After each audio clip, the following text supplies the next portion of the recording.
Forklift driver ജയിലിലാണ്, still ജയിലിലാണ്. അത് ഫെയിലായി. പിന്നെ അത് കഴിഞ്ഞപ്പോ പിന്നെ ഓൺലൈനിൽ കണ്ടിങ്ങനെ നോക്കുമ്പോ ഇപ്പൊ ഒത്തിരി തട്ടിപ്പ് എടുക്കണം. നമ്മൾ ടെസ്റ്റ് ശരിക്കും എന്താണ് ചെയ്യിപ്പിക്കുന്നത്? ടെസ്റ്റ് എന്ന് പറഞ്ഞാല് നമ്മൾ ഓക്കെ ആയി അപ്പൊ തന്നെ പാസ്സായി പറഞ്ഞു. ഹായ് ഗൈസ്, ഇന്ന് നമ്മുടെ കൂടെ ഉള്ളത് UK ഫോർക്ലിഫ്റ്റ് ഓപ്പറേറ്റർ ആണ്. അപ്പൊ നമുക്ക് ആളെ ഒന്ന് പരിചയപ്പെടാം. ഹായ്, എൻ്റെ പേര് അനൂപ്. ഞാൻ ഇവിടെ വന്നിട്ട് ഒരു 2.5-3 വർഷം ആകാറാണ്. നാട്ടിൽ കട്ടപ്പന, ഇടുക്കിയാണല്ലേ സ്ഥലം. എത്ര നാളായി ഫോർക്ലിഫ്റ്റ് ലൈസൻസ് എടുത്തിട്ട്? ഞാൻ ആക്ച്വലി ഈ സാധനം എടുക്കാനായിട്ട് ലാസ്റ്റ് ഇയർ ഇവിടെ അപ്ലൈ ചെയ്തു. ഇവിടെ അപ്ലൈ ചെയ്ത് കഴിഞ്ഞിട്ട് ഞാൻ വിളിച്ചു, അവർ അവിടെ പോയി. ആക്ച്വലി 3 days ആയിരുന്നു അവരുടെ കോഴ്സ് പോലെ സംഭവം. 3 days എത്ര മണിക്കൂർ പറഞ്ഞത്? രാവിലെ തൊട്ട് 3 days ഫുള്ളാണ്. രാവിലെ തൊട്ട് എനിക്കൊന്ന് 9 തൊട്ട് വൈകിട്ട് 4 വരെ, അതാണ് എനിക്ക് തോന്നുന്നു ടൈമിങ്. അപ്പം ഞാൻ അവിടെ പോയി ആദ്യത്തെ ദിവസങ്ങളിൽ നമുക്കൊരു ക്ലാസ്സുകൾ കാര്യങ്ങൾ ഉണ്ട്, അത് പേപ്പർ കുറച്ച് കാര്യങ്ങൾ നമ്മൾ പഠിപ്പിക്കും, കാര്യങ്ങളൊക്കെ ഉണ്ട്. അത് കഴിഞ്ഞിട്ട് പിറ്റേ ദിവസം നമുക്ക് ഇതിന്റെ ഓപ്പറേഷൻസ് ഒക്കെ കാണിച്ചു തരും. തിയറി മാത്രം. രണ്ടാമത്തെ ദിവസം പ്രാക്ടിക്കൽ മീൻസ് അവർ കാണിച്ചു തരും ഇതെങ്ങനെ ചെയ്യണ്ടേ. അവർ കാണിച്ചത് നമ്മൾ മുഴുവൻ ഒബ്സർവ് ചെയ്തിട്ട് കാണിച്ചു തരും. മൂന്നാമത്തെ ദിവസം നമുക്ക് ഉച്ചവരെ നമുക്ക് ഈ സാധനം പ്രാക്ടീസ് ചെയ്യാം. ലൈസൻസ് ഉച്ച കഴിഞ്ഞ് തന്നെയാണ് ലൈസൻസ് ടെസ്റ്റ് നടക്കുന്നത്. ഉച്ചവരെ നമുക്ക് ടെസ്റ്റ്, നമുക്ക് ഫോർക്ലിഫ്റ്റ് ഓപ്പറേറ്റ് ചെയ്ത് ഒന്നുകൂടി വേണമെങ്കിൽ പ്രാക്ടീസ് എടുക്കാം. ഉച്ച കഴിഞ്ഞിട്ടാണ് ടെസ്റ്റ് ടെസ്റ്റ്. അതായത് ഒരുപാട് പേരൊന്നും ഉണ്ടാവില്ല, മാക്സിമം പോയ ബിലോ 10 ഒരു 10 പേര് താഴെ ഉണ്ടാവുള്ളൂ. ഉണ്ടാവുള്ളൂ. അവർക്ക് ആപ്ലിക്കേഷൻ അനുസരിച്ചാണ്. ഇത് ഡ്രൈവിംഗ് സ്കൂളോ അങ്ങനെ സംഭവമൊന്നുമല്ല. ഈ ചെയ്യുന്ന ഫേം അല്ലെങ്കിൽ അതൊരു കമ്പനി ആണെങ്കിൽ അവിടെ ഒരാൾക്കാണ് ഇത് കൊടുക്കാനായിട്ടുള്ള അതോറിറ്റി ഉള്ളൂ. അവിടുത്തെ ഒരു മാസ്റ്റർ, അതായത് അവിടുത്തെ ഈ ഓപ്പറേഷൻ ചെയ്യുന്ന ഒരാളായിരിക്കും, സീനിയർ അല്ലെ ആരായിരിക്കും, അവരായിരിക്കും നമുക്ക് ലൈസൻസ് തരുന്നത്. നമ്മുടെ കാറിന്റെ പോലെ ഒരു ഇൻസ്ട്രക്ടർ സെപ്പറേറ്റ് അല്ല ഇത് ചെയ്യണേ. DVLA അങ്ങനത്തെ സംഭവമൊന്നുമല്ല. അതായത് ഇവർക്കാണ് ഇതിന് ലൈസൻസ് കൊടുക്കാനുള്ള പെർമിഷൻ ഗവൺമെന്റ് കൊടുത്തിരിക്കുന്നത്. അതിനകത്ത് ഒരാൾക്കായിരിക്കും അവിടെ, എല്ലാവർക്കും അല്ല, ആരെങ്കിലും ഒരാൾക്ക്, ഒരു സീനിയർ ആയിട്ടുള്ള ഒരാൾക്കായിരിക്കും അതിന്റെ ലൈസൻസ് ഇഷ്യൂ ചെയ്യാനുള്ള. ലൈസൻസ് എന്നല്ല, ആക്ച്വലി ഈ ഫോർക്ലിഫ്റ്റ് എന്ന് പറയുന്നത് 3 years വാലിഡിറ്റി ഉള്ള സർട്ടിഫിക്കറ്റ്. അപ്പൊ നമ്മുടെ കാർ ലൈസൻസ് ഒക്കെ പോലെ ഒരു ലൈസൻസ് കാർഡല്ല, നമുക്കൊരു സർട്ടിഫിക്കറ്റ് ആണ് തരുന്നത്. അതിനകത്ത് ഏതെങ്കിലും ഒരു ഓതറൈസ്ഡ് ആയിട്ടുള്ള ഒരു ലെറ്ററിൽ ഒരു പേരുണ്ടാവും. എനിക്ക് തോന്നുന്നു RTITB അങ്ങനത്തെ ഒരു ലൈസൻസ് ആണ് എനിക്ക് കിട്ടിയിരിക്കുന്നത്. അത് തന്നെ ഇവിടെ എല്ലാം. ഞാൻ അത് കഴിഞ്ഞിട്ട് ഇത് വെച്ച് ഞാൻ അപ്ലൈ ചെയ്യാൻ പോയപ്പോഴും അവരെന്നോട് ചോദിച്ചത് ഈ പേരുള്ള ലൈസൻസ് ആണോ, ഈ സർട്ടിഫിക്കറ്റ് ആണോ എന്നാണ് ചോദിച്ചത്. അപ്പൊ ഞാൻ അത് അങ്ങനെയാണ് എടുത്തത്. പിന്നെ നമുക്കത് വേണമെങ്കിൽ കാർഡാക്കാല്ലേ? വേണം. നമുക്ക് നമ്മുടെ നാട്ടില് ആധാർ കാർഡൊക്കെ കാർഡാക്കുന്ന പോലെ അത് ചിലപ്പോ അവരോട് പറഞ്ഞ അവർ തന്നെ ചെയ്തു തരും. മൂന്നാമത്തെ ദിവസം ടെസ്റ്റ് എന്ന് പറയുന്നത് രാവിലെ ഉച്ചവരെ നമുക്ക് ഓടിച്ചതൊക്കെ നമുക്ക് കൊണ്ടുവെക്കുക, അതൊക്കെ അതാണ്. പിന്നെ ഉച്ച കഴിഞ്ഞാണ് ടെസ്റ്റ് നടന്നത്. അപ്പൊ നമുക്ക് ഈ ഫോർക്ലിഫ്റ്റ് എന്ന് പറയുന്നതിൽ പ്രശ്നം എന്താണെന്ന് ചോദിച്ചാൽ നല്ലപോലെ ശ്രദ്ധ വേണ്ട ഒരു സാധനം. കാരണം ഇതിന്റെ സ്റ്റിയറിംഗ് വീൽ വളരെ ചെറുതാണ്. ഇത് ചെറിയ ഗ്യാപ്പിൽ റൊട്ടേറ്റ് ചെയ്യുന്നത്. ഡീസലാണോ, പെട്രോൾ ആണോ, ഗ്യാസ് ആണോ? എല്ലാം ഉണ്ട്. ഡീസൽ ഉണ്ട്, ഗ്യാസ് ഉണ്ട്, ഇപ്പൊ ഇലക്ട്രിക് ഇറങ്ങുന്നുണ്ട്. കൂടുതലും ഗ്യാസ് ആണുള്ളത്. പിന്നെ ഞാൻ ഈ റീസെന്റ് പോയി ലൈസൻസ് എടുക്കാൻ പോയടുത്ത് ഇലക്ട്രിക്കലാണ് കുറച്ചുകൂടെ കംഫർട്ട്. ഭയങ്കര ആക്ട് ആണ്. അതിന്റെ നമ്മൾ ഫിംഗർ തൊടുമ്പോഴത്തേനും, ലിവറെ തൊടുമ്പോഴത്തേനും സാധനം പെട്ടെന്ന് ഹൈറ്റ് ചെയ്യും, പെട്ടെന്ന് ഡൗൺ ആവും. ഇതാ മറ്റേത് നമ്മൾ പവറൊന്നുമില്ല, പക്ഷേ ഈ ആക്ഷൻ മൂവ്മെന്റ് കൂടുതലാണ് ഇലക്ട്രിക്കല്. മറ്റേത് നമ്മൾ ആക്സിലേറ്റർ ചവിട്ടുമ്പോഴാണ് ഇതിനകത്ത് എയറും പ്രഷറും കയറിയിട്ട് അതിന്റെ ലിഫ്റ്റ് ഫോർക്ക് പൊങ്ങുന്നത്, താഴുന്നതും ഒക്കെ. പക്ഷെ ഇലക്ട്രിക്കൽ കുറച്ചുകൂടെ സ്മൂത്ത് ആണ്. കുറച്ച് ഇത്രയും നമ്മൾ ഹാർഡായിട്ട് പ്രസ് ചെയ്യേണ്ട അങ്ങനെ അതുകൊണ്ട്. അപ്പൊ എനിവേ അങ്ങനെ ഇത് റിസ്ക്, ഈ ഫോർക്ലിഫ്റ്റ് റിസ്ക് എന്ന് പറയാനുള്ള കാരണം എന്ന് പറഞ്ഞാൽ എന്നാ അറിയോ? ഇതിന്റെ ഫസ്റ്റ് ഓഫ് ഓൾ ഇതിന്റെ സ്റ്റിയറിംഗ് വീല് വളരെ ചെറുതാണ്. പിന്നെ ഇതിന്റെ വീല് ഭയങ്കരമായിട്ട് റൊട്ടേറ്റ് ചെയ്യും. അതായത് ചെറിയ സ്പേസിൽ ഈ വണ്ടി മൂവ് ചെയ്യും, വട്ടം തിരിയും എന്ന് പറഞ്ഞാൽ നല്ലപോലെ റൊട്ടേറ്റ് ചെയ്തിട്ട് എങ്ങനെ വേണമെങ്കിൽ നമുക്ക് ഓടിച്ചുകൊണ്ട് നടക്കാം. അപ്പോൾ നമ്മളിപ്പോൾ ഒരു സാധനം, ഈ ഫോർക്ലിഫ്റ്റിന്റെ കുറച്ച് നമുക്ക് ആദ്യമായിട്ട് ഓടിക്കുന്ന ഒരാൾക്കുണ്ടാകുന്ന ബുദ്ധിമുട്ടുകളാട്ടോ ഞാൻ ഈ പറയുന്നത്. അത് എല്ലാവർക്കും ചിലപ്പോൾ ഉപകാരപ്പെടും. കാരണം വെച്ചാൽ നമ്മൾ ഈ ഫോർക്ലിഫ്റ്റിൽ ഒരു സാധനം ഇതിന്റെ ഫോക്കിൽ കൊണ്ടുപോയിട്ട് ഇങ്ങനെ പൊക്കിക്കൊണ്ട് നിർത്താന്ന് വെച്ചോ, നമുക്കൊരു 2ാമത്തെ റോയിൽ വെക്കണം. അതിന്റെ അപ്പുറത്ത് ഇപ്പുറത്തെ സാധനങ്ങൾ ഉണ്ടാവും, 2 ബോക്സ് ഉണ്ടാവും. നമ്മളിങ്ങനെ കൊണ്ടുപോയിട്ട് ഈ വണ്ടി ഇങ്ങനെ കൊണ്ടുപോയി നേരെ നിർത്തിയിട്ട് നമ്മൾ ഈ സാധനം അവിടെ ലിഫ്റ്റ് ചെയ്ത് വെച്ച് കഴിഞ്ഞിട്ട് ഫോർക്ക് റിവേഴ്സ് എടുക്കുമ്പോൾ നമുക്ക് അറിയില്ല ഇതിന്റെ വീൽ എങ്ങനെ ഇരിക്കുന്നതെന്ന്. അപ്പം നമ്മൾ നേരെ റിവേഴ്സിലായിട്ട് ആ ലിവർ മാറ്റി കഴിഞ്ഞിട്ട് റിവേഴ്സ് ഇടുമ്പോൾ ഇതിന്റെ ഫോർക്ക് ചെരിഞ്ഞു പോയിട്ട് അപ്പുറത്തേലും ഇപ്പുറത്തേലും ഇടിക്കും. ഇടിച്ചു കഴിയുമ്പോൾ ഒന്നുകിൽ അത് ഡാമേജ് ആകും, അല്ലെങ്കിൽ സാധനം താഴേക്ക് പുറകിലേക്ക് വീഴാൻ സാധ്യതയുണ്ട്. അപ്പോൾ നമ്മൾ എപ്പോഴും ഇത് ഓടിച്ച് ചെല്ലുമ്പോൾ തന്നെ ഇതിൻ്റെ ടയറ് നമ്മൾ സ്ട്രെയിറ്റ് ചെയ്തിട്ട് വേണം, നമ്മൾ നിർത്തിയിട്ട് വേണം ഇത് ആക്ട് ചെയ്യാൻ, ഇതിൻ്റെ ഫോർക്ക് പൊക്കാനും താത്താനും. ആദ്യമൊക്കെ ഞാൻ ഇതിനകത്ത് ആദ്യം ഫെയിലായി കേട്ടോ, ഞാനത് പറഞ്ഞുതരാം കഥ തന്നെയാണ്. അത് ഇവിടെ പോയ കുറച്ച് കാര്യങ്ങളുണ്ട്, ഞാൻ പറഞ്ഞുതരാം. അപ്പോൾ അതാണ് അതിൻ്റെ മെയിൻ പ്രശ്നം. നമ്മൾ എല്ലാവർക്കും വീല് കൺഫ്യൂഷനാണ്. കാരണം ഇത്രയും തിരിക്കുമ്പോഴത്തേനും ചില ഫുള്ള്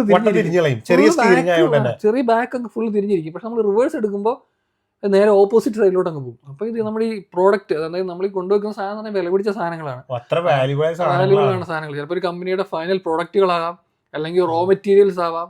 ഇത് കൊണ്ടുവെക്കുമ്പോൾ നമ്മൾ അത്രയും ശ്രദ്ധിക്കണം. അതവിടെ നമ്മൾ ഈ റിവേഴ്സ് എടുക്കുമ്പോഴത്തേനും വീല് എങ്ങോട്ടാണ് ഇരിക്കുന്നത് അങ്ങോട്ടല്ലേ വണ്ടി പോകുള്ളൂ. പക്ഷെ ഫോർക്ക് ഇങ്ങനെ നീണ്ടിരിക്കുന്ന സാധനം അങ്ങോട്ടും ഇങ്ങോട്ടും ഒരു 10-20-30 അടി അല്ലെങ്കിൽ 40 അടി പൊക്കത്തിലേക്ക് സാധനം ലിഫ്റ്റ് ചെയ്ത് വെച്ചിരിക്കുന്നത്. അപ്പൊ നമ്മൾ അത് അതിൻ്റെതായ ഇതിൽ എടുത്തില്ലെങ്കിൽ ഇത് റിവേഴ്സ് വരുമ്പോൾ അപ്പൊ വീൽ എപ്പോഴും മെയിൻ പ്രശ്നമാണ്. നമ്മൾ കൊണ്ടുവരുത്തുന്നത് വണ്ടിയുടെ വീല് സ്ട്രെയിറ്റ് അത് റൺ ചെയ്ത് പോകുമ്പോൾ നമുക്ക് കുറച്ചു നേരം ഓടിച്ചു കഴിയുമ്പോൾ മനസ്സിലാകും. റൺ ചെയ്യുമ്പോൾ തന്നെ വണ്ടി സ്ട്രെയിറ്റ് ആണെന്ന് നമുക്ക് അറിയാൻ പറ്റും. അത് ഭയങ്കരമായിട്ട് ശ്രദ്ധിക്കേണ്ട. നിർത്തിയിട്ട് വേണം അൺലോഡ് ചെയ്തിട്ട് വണ്ടി റിവേഴ്സ് എടുക്കാനായിട്ട്. കാരണം ഈ ബോക്സിന് പറ്റുന്ന ഓരോ ഗ്യാപ്പുകളിലാണ് ഈ റോ എല്ലാം ഉണ്ടാക്കി വെച്ചിരിക്കുന്നത്. കറക്റ്റ് നേരെ ഫ്രണ്ട് വന്നിട്ടാണ് നമ്മൾ ലിഫ്റ്റ് ചെയ്ത് സാധനം വെക്കുക, നേരെ റിവേഴ്സ് ഇറങ്ങുക. ടയർ പുറകോട്ട് അങ്ങോട്ടോ ഇങ്ങോട്ടോ ലെഫ്റ്റ് റൈറ്റേക്ക് ഇരുന്ന വണ്ടി തിരിയുന്നതനുസരിച്ച് ലിഫ്റ്റും ഫോർക്കും അങ്ങോട്ടും ഇങ്ങോട്ടും ഡാമേജ് ആകാൻ സാധ്യതയുണ്ട്.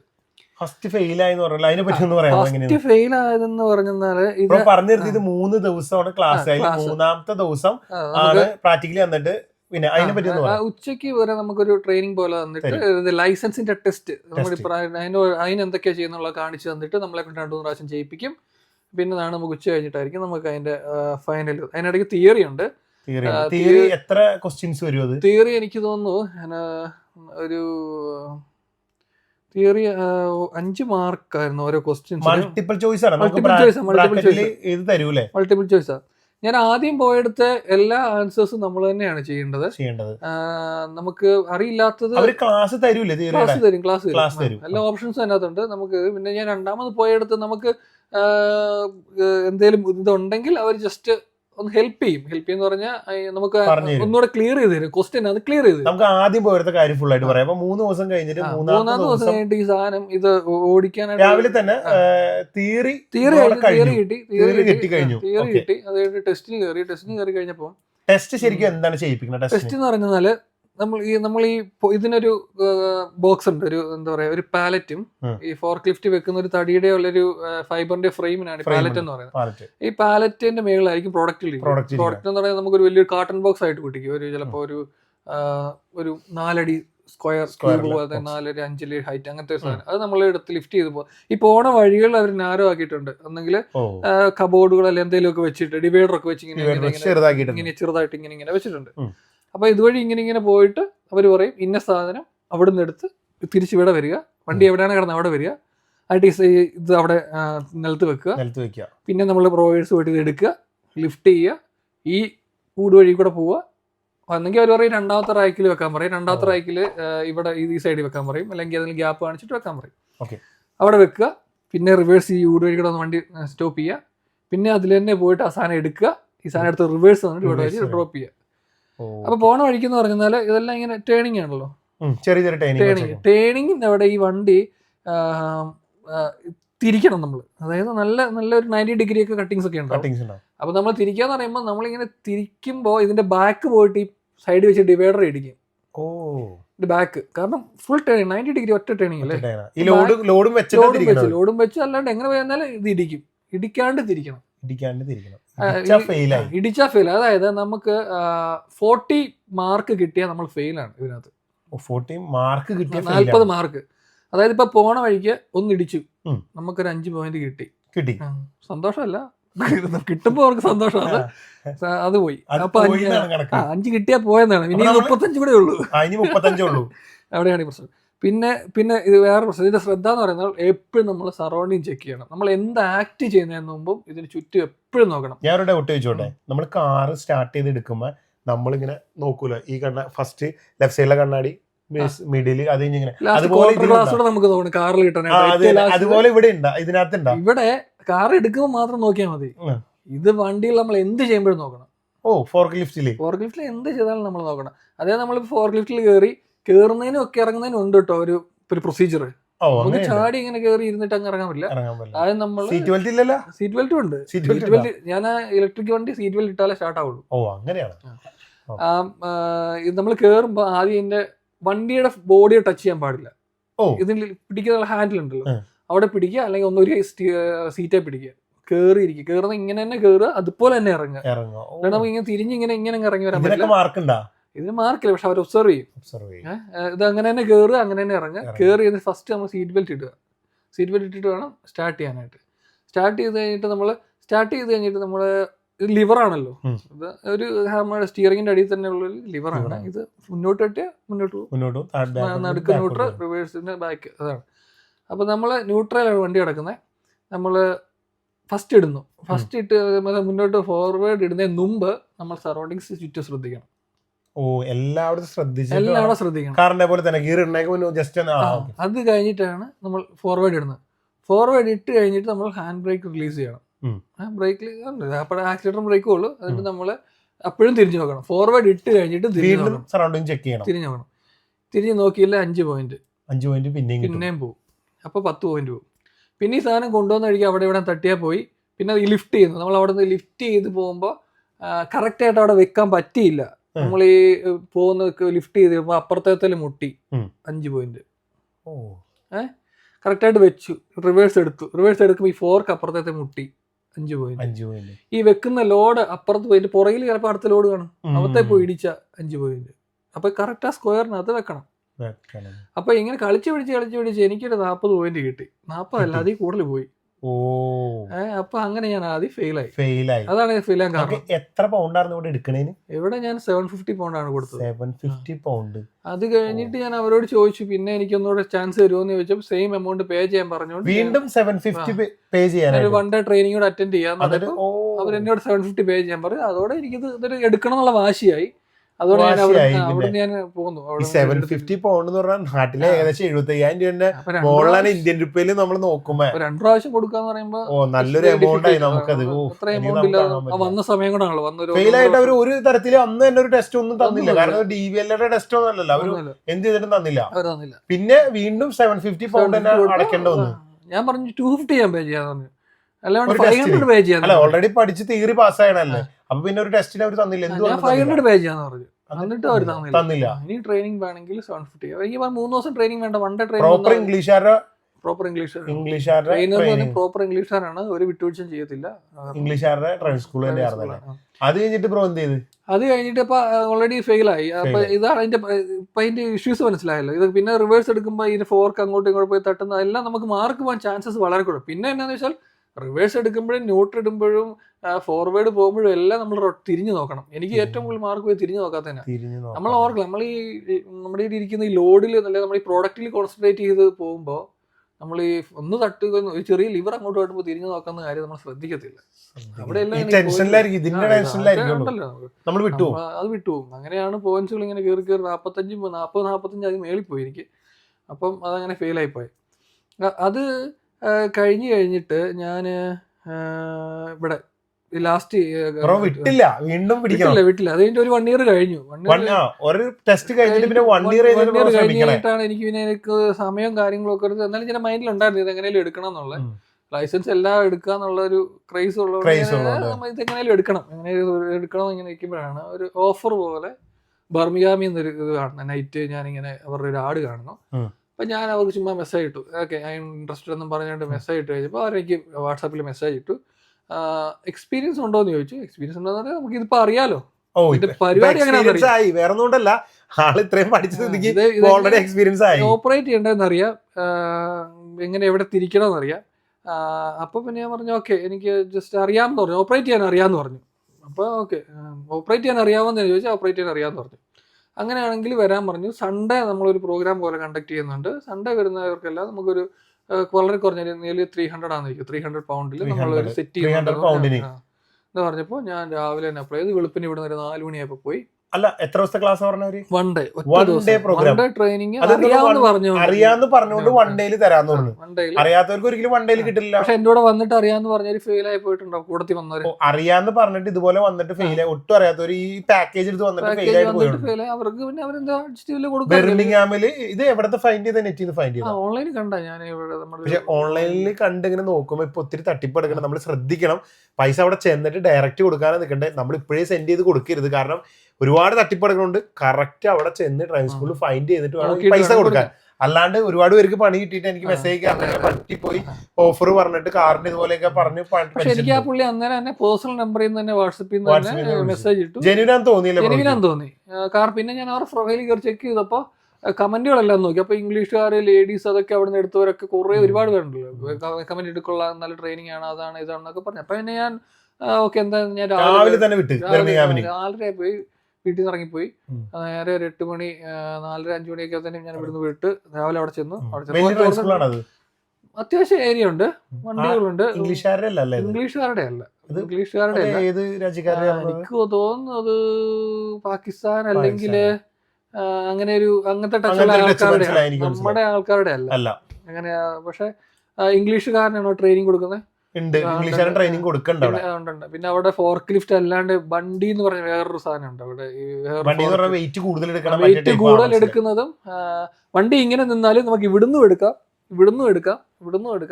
വണ്ടി ലൈസൻസ് ആണ്.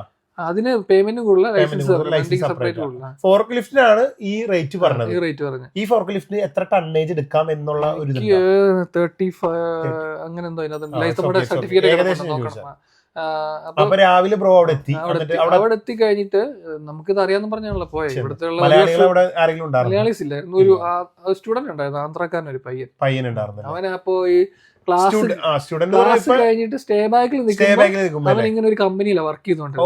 അപ്പൊ അവൻ അതിനകത്തൂടെ ഫോർക്ക് ലിഫ്റ്റ് ഓടിച്ചു കാണുന്ന പരിചയമുണ്ട്. അപ്പൊ അവന് ഇനി കണ്ടിന്യൂ ചെയ്യണ ലൈസൻസ് വേണമെന്ന് കണ്ടവര് പറഞ്ഞപ്പോ.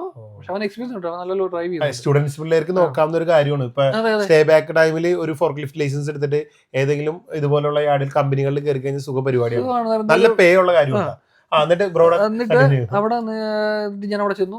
കുറച്ച് പേരുണ്ട്, ഒരു 5-6 പേരുണ്ട്. അപ്പൊ ഞാൻ നോക്കി അവർക്ക് ഈ ഓഫറിന്റെ പാക്കേജ് ഓഫറിൽ വന്നവരുണ്ട്. പിന്നെ 2 ദിവസമായിട്ട് ക്ലാസ് അറ്റൻഡ് ചെയ്യുന്നവരുണ്ടായിരുന്നു. അപ്പൊ ഞാൻ നമുക്ക് അറിയാന്ന് പറഞ്ഞല്ലേ ശരിക്കും ഈ 300 പൗണ്ടിന് ഞാൻ വേറെ സ്ഥലത്ത് എങ്ങും കണ്ടിട്ടില്ല. അത് ഒറ്റ ദിവസം കൊണ്ടുള്ള ഒരു പാക്കേജ് ആദ്യമായിട്ട് കേൾക്കണം. എനിക്ക് തോന്നണേ അന്നത്തെ ടെസ്റ്റിന് ആള് തികയണ്ടോ കറക്റ്റ് ഇങ്ങോട്ട് തള്ളിച്ചാന്ന് എന്തായാലും നമുക്ക് ലൈസൻസ് എടുക്കാന്നുള്ളതേ ഉള്ളൂ. അപ്പൊ ഞാൻ അവിടെ ചെന്നിട്ട് നമുക്ക് അറിയാന്ന് പറഞ്ഞാൽ അപ്പൊ നമുക്ക് കുറച്ചേരം ഒരു ക്ലാസ് പോലെ സാധനങ്ങളൊക്കെ പറഞ്ഞു നേരെ നമ്മളെ താഴെ കൊണ്ടുപോയിട്ട് ഇത് അവർ ഒന്ന് ഓപ്പറേറ്റ് ചെയ്ത് കാണിച്ചു. പിന്നെ ഇവന്മാരെ ഓടിക്കുക. അപ്പൊ എന്നോട് ഓടിക്കാൻ പറഞ്ഞപ്പോൾ ഞാൻ ആദ്യം ഒന്നും കയറിയില്ല. ഞാൻ പറഞ്ഞില്ല നിങ്ങൾ പൊക്കോന്ന് പറഞ്ഞു. അപ്പൊ 5-6 പേരുണ്ടല്ലോ. ഈ 5-6 പേര് ചെയ്യുന്നത് ഞാൻ അവിടെ ശരിക്കും കണ്ടു. ശരിക്കും ഞാൻ വാച്ച് ചെയ്തു. ബ്രോ ആദ്യം പോയി ഫെയിൽ ആയി കൊടുത്ത് ഡീസൽ ആർന്നോ ഗ്യാസ് ആർന്നോ? അത് ഗ്യാസ്. ഇപ്പൊ രണ്ടാമത് പോയത് ഇലക്ട്രിക്. അപ്പൊ അവര് പറഞ്ഞു തന്നു കേട്ടോ ഇലക്ട്രിക്കിന്റെ. ഞാൻ അവരോട് പറഞ്ഞു ഞാൻ ആദ്യം ഇത് ഓപ്പറേറ്റ് ചെയ്തിട്ടുള്ള ഗ്യാസ് ആണെന്ന് പറഞ്ഞു. അപ്പൊ അവര് പറഞ്ഞു ഇത് അത്രയൊന്നും വേണ്ട, നിങ്ങൾ ആക്സിലേറ്റർ കൊടുക്കൊന്നും വേണ്ട, ഇത് അപ്പ് ചെയ്യാൻ ഡൗൺ ചെയ്യാൻ വേണ്ട, ചുമ്മാ ഫിംഗർ തട്ടി അപ്പൊ തന്നെ നല്ല. പക്ഷെ അതിന്റെ ലിവർ വേറെ രീതിയില്ല. നമ്മുടെ ഈ ഹാൻഡ് റിസ്റ്റ് തന്നെ ഒരു കുഞ്ഞ് 3 ഇങ്ങനെ ഇരിക്കുന്നത്, ഇങ്ങനെ ജസ്റ്റ് ഓപ്പറേറ്റ് ചെയ്തു. ചുമ്മാ ഫെദർ ടച്ചേ ഉള്ളൂ. അപ്പൊ തന്നെ ഇതാണ്. മറ്റേത് ലിവറാണ്, 3 ലിവർ വണ്ടിയുടെ താഴെ ഇങ്ങനെ വന്നിട്ട് ഇങ്ങനെ ഇരിക്കുന്നത്. അതിങ്ങനെ നമ്മുടെ കൈ എടുത്ത് തന്നെ ഓപ്പറേറ്റ് ചെയ്യണം. പക്ഷെ ഇത് നമ്മുടെ ഈ ഹാൻഡ് റെസ്റ്റ് പോലെ തന്നെ അവിടെ തന്നെ ഇങ്ങനെ ചെറു ഭയങ്കര സുഖം ഓടിക്കും. അപ്പോൾ അവർ പറഞ്ഞു തന്നു, ഇത് ഇങ്ങനെ അവർ കാണിച്ചു തന്നു, ഇതുകൊണ്ട് ഇങ്ങനെ ടച്ച് ചെയ്യുമ്പോൾ തന്നെ ഇത് മുകളിലേക്കും താഴേക്കൊക്കെ പോകും, സുഖമെന്ന് പറഞ്ഞു. അപ്പോൾ അത് കഴിഞ്ഞിട്ട് ഞാൻ എല്ലാവരും വാച്ച് ചെയ്തു. ഞാൻ അവർ കാണിക്കുന്നതെല്ലാം വാച്ച് ചെയ്ത് കഴിഞ്ഞിട്ട് ഞാൻ ലാസ്റ്റ് എന്നോട് പറഞ്ഞു ഓടിക്കാൻ പറഞ്ഞു. അല്ല ടെസ്റ്റും വാച്ച് ചെയ്ത് ഇത് തുടങ്ങുന്ന ആദ്യം കൊണ്ട് ചെയ്യുമ്പോഴും എല്ലാം വാച്ച് അത് ടെസ്റ്റ് ലാസ്റ്റിൽ ഉച്ച കഴിഞ്ഞിട്ട് ഞാൻ രാവിലെ നമ്മൾ അവിടുത്തെ ഒരു എക്സാം സംഭവം പരിപാടി കഴിഞ്ഞിട്ട് എക്സാം അല്ല തിയറി അല്ല കോമൺ ആണ്. എല്ലായിടത്തും ഉണ്ട്. അതാ ഞാൻ പറഞ്ഞു, ഇതൊരു ലൈസൻസ് അതോറിറ്റി അല്ലാത്തതുകൊണ്ടാണ് നമ്മൾ ഇവിടെ പാസ്സായ തിയറിക്ക് അവിടെ വാലിഡിറ്റി ഇല്ലാതെ. ഇവിടുത്തെ ഈ തിയറി ഉപയോഗിക്കാൻ പറ്റില്ല, യാതൊരു ബന്ധമില്ല ഈ തിയറിയുടെ. കാരണം ആ ഇൻസ്റ്റിറ്റ്യൂട്ട് ഇപ്പൊ ഇൻസ്റ്റിറ്റ്യൂട്ട് ആണ് ഇതിന്റെ സർട്ടിഫിക്കറ്റും അതിനകത്ത് ഓതറൈസ്ഡ് പേഴ്സൺ ആക്കി ലൈസൻസ് സൈൻ ചെയ്ത് തരുന്നത്. അപ്പൊ അവർക്ക് ഇത് മൾട്ടിപ്പിൾ ചോയ്സ് തന്നെ. അത് മൾട്ടിപ്പിൾ ചോയ്സ്. ഏകദേശം ക്വസ്റ്റ്യൻസ് ഈ സെയിം എണ്ണം തന്നെയാണ്, അത് കൂടുതൽ ക്വസ്റ്റ്യൻസ് ഡിഫറെന്റ് ആയിരുന്നു. അത് പാസ്സായി ബ്രോ. അത് ഉച്ച കഴിഞ്ഞിട്ടായിരുന്നു. അപ്പൊ ഞാനപ്പോ ഇവിടെ വന്നിട്ട് നമ്മൾ ഇതങ്ങനെ പരിപാടി കാണിച്ചു തന്നു. ആദ്യം അവർ ഈ ഡിവൈഡർ ഒന്നും വെച്ചില്ല, എല്ലാം നമുക്ക് ഇഷ്ടമുള്ള എടുക്കുക വെക്കുക തിരിക്കുക എടുക്കുക അങ്ങനെയൊക്കെ ചെയ്തു. അത് കഴിഞ്ഞിട്ട് അവർ കാണിച്ചത് ഇന്ന പോലെയാണ് ലൈസൻസ് ടെസ്റ്റ് പറഞ്ഞു. ഓക്കെ, എല്ലാവർക്കും മനസ്സിലായെന്ന് ചോദിച്ചു. മനസ്സിലായെന്ന് പറഞ്ഞു. അപ്പൊ ഒന്ന് ചെയ്യാൻ പറഞ്ഞു. ഓരോ ചാൻസ് എല്ലാവരും കൊടുത്തു. അപ്പൊ ഞാൻ ആദ്യം ഒന്നും കേറിയില്ല. 5-6 പേരും ചെയ്യുന്നത് നോക്കി ഞാൻ അറിയാലോ ചോദിക്കുന്നുണ്ട്. ഇതിനും ഓടിച്ചു. ഓക്കെ, അങ്ങനെ ഞാൻ ചെന്നിട്ട് ലാസ്റ്റ് കയറി സാധനം എല്ലാം വെച്ച് റിവേഴ്സ് വന്നു. ഈ സൈഡിൽ ഇരുന്ന മറ്റേ സാധനം ഒരെണ്ണം തട്ടിയിട്ടു. ക്രോസ് വെച്ചിരുന്ന തിരിഞ്ഞു പറഞ്ഞു പോകണല്ലോ. അതെല്ലാം സെയിം ആട്ടോ. ഇങ്ങനെ ബെൻഡാണ്. ഒരെണ്ണം തിരിഞ്ഞു. കുഴപ്പമില്ല, സെറ്റാക്കാതെ അങ്ങനെ പറഞ്ഞു. അത് തിയറിക്ക് പോകാന്ന് പറഞ്ഞു. തിയറി അവര് ഉച്ച കഴിഞ്ഞ ലഞ്ച് കഴിഞ്ഞിട്ട് തിയറിക്ക് പോയി. തിയറി എഴുതി, കുഴപ്പമില്ലായിരുന്നു. തിയറി നമുക്ക് ഡൗട്ടുകൾ 1-2 നമുക്ക് കൺഫ്യൂഷൻ വരുന്നത് അവർ ജസ്റ്റ് എക്സ്പ്ലെയിൻ ഒന്നുകൂടെ ചെയ്തു തന്നു. നമ്മൾ ചെയ്തില്ല, ഞാൻ ഇങ്ങനെ ചെയ്യാണ്ടിരുന്ന ക്വസ്റ്റ്യൻ, എനിക്ക് ക്വസ്റ്റ്യൻ ക്ലിയർ ആയില്ല എന്ന് പറഞ്ഞു. ചെറുതായിട്ടൊന്ന് ഹെൽപ്പ് ചെയ്യുന്നു. അപ്പൊ അവര് ടിവിയിലാണ് നമുക്ക് ക്വസ്റ്റ്യൻസ് വരുന്നത്.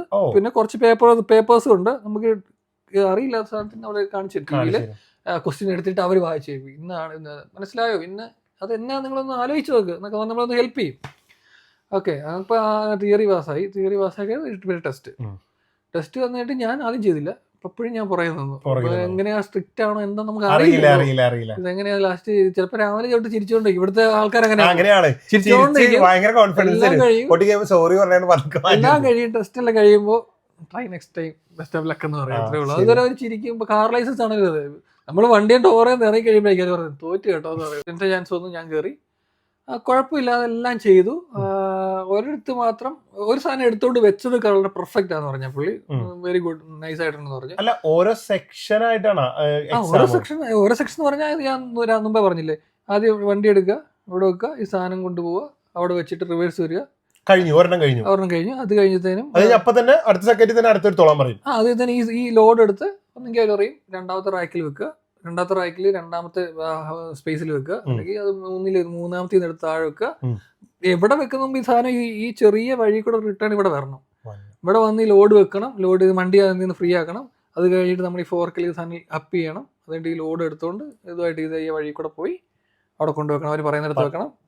പണ്ടത്തെ എക്സ്പീരിയൻസ് ഉള്ളതുകൊണ്ട് തന്നെ കൃത്യമായിട്ട് 4 സൈഡ് നോക്കി തന്നെയാണ് വണ്ടി തന്നെ ചെയ്തു. അത് ഞാൻ ചെയ്തു, കറക്റ്റായിട്ട് ചെയ്തു. നമുക്ക് അവിടെയാണല്ലോ ഫീൽ. അവരോട് അന്ന് ചോദിച്ചിട്ട് അവർ രണ്ടാമത് ചാൻസ് ഒന്നും തന്നില്ല. അപ്പൊ അതുകൊണ്ട് നല്ല പേടിയുണ്ട് ഉള്ളില്. പിന്നെ നമ്മൾ അവിടെ വെച്ചിട്ട് അവിടെ വെച്ചാൽ വണ്ടി റിവേഴ്സ് ഇടാൻ പറയും. റിവേഴ്സ് ഇട്ട് പിന്നെ പറയും അത് എടുത്തോണ്ട് ഇവിടെ കൊണ്ടുവെക്കാം. അവർ 1-2 ആക്ടിവിറ്റീസ് ചെയ്യിക്കും നമ്മളെ കൊണ്ട്. അത് ഓപ്പറേറ്റ് ചെയ്യുന്നുണ്ടോന്ന് അറിയണല്ലോ. അങ്ങനെ ഞാനിത് രണ്ടാമത് കൊണ്ട് മൂന്നാമത്തെ മേളിൽ വെച്ച് കഴിഞ്ഞപ്പോൾ ഈ സാധനം അവിടെ നിന്ന് ഇടിച്ചു. അപ്പൊ എനിക്ക് എനിക്ക് അതിനകത്ത് 40 എനിക്ക് 10-20 മാർക്ക് കിട്ടി.